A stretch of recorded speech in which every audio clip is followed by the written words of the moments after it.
আসসালামু আলাইকুম প্রিয় দর্শক, গুতগুতি নিউজের পক্ষ থেকে আমি সুৎখর ইউনুস। আর আমার সঙ্গে রয়েছে আমার দুই প্রতিনিধি। একদিকে রয়েছে খালেদা ভাবি আর অন্যদিকে রয়েছে আমাদের হাসিনা ভাবি। তো বেশি টালটু বাল্টু না করে সোজা চলে আসি পয়েন্টে। আজকের পয়েন্ট হলো রাজনীতি কেরিয়ারে কে কত টাকা ইনকাম করেছে। তো বেশি সময় নষ্ট না করে সোজা রাস্তায় চলে আসব খালেদা ভাবির কাছে। আচ্ছা খালেদা ভাবি, আপনার রাজনীতি কেরিয়ারে আপনি কত টাকা ইনকাম করেছেন দয়া করে আমাদের দর্শকদের একটু বলবেন। ঠিক বলেছো। দেখুন, এসব তো পার্সোনাল ব্যাপার, পাবলিককে বলতে নাই। তাও আপনি যখন জোর করছেন বলছি। দেখুন, আমার রাজনীতি ক্যারিয়ারে আমি 1 টাকাও খাই নাই, সব জনগণকে দিয়ে দিয়েছি। এই যে দেখো, এই যে মিথ্যে কথা চালু, কালো চশমা পরে স্টাইল দিয়ে বসে মিথ্যে কথা করছে, বলেও 1 টাকাও খাই নাই। তুই যদি 1 টাকাও না খাতি, তোরা তো ফুটনি আসতো না, বুঝছিস? সঠিক বলেছেন, আপনার বুদ্ধি ভালো। দেখুন দাদা, ওকে কিন্তু মাঝখান থেকে কথা বলতে মানা করুন। ও যদি মাঝখান থেকে কথা বলে তাহলে কিন্তু আমি আপনার শো ছেড়ে চলে যাব, বলে দিচ্ছি।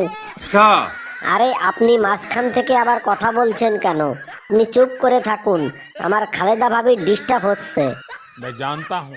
তোর খালেদা ভাবির ডিস্টার্ব তো হবে, উচিত কথা কইছি না, ওই জন্যই তো তোর খালেদা ভাবির ডিস্টার্ব হচ্ছে।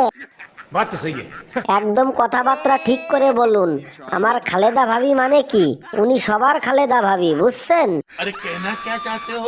সবার খালেদা ভাবি নাকি? খালি তোর একার খালেদা ভাবি? আমি জানি না, তোকে তলে তলে মিল আছে, আমি সব জানি।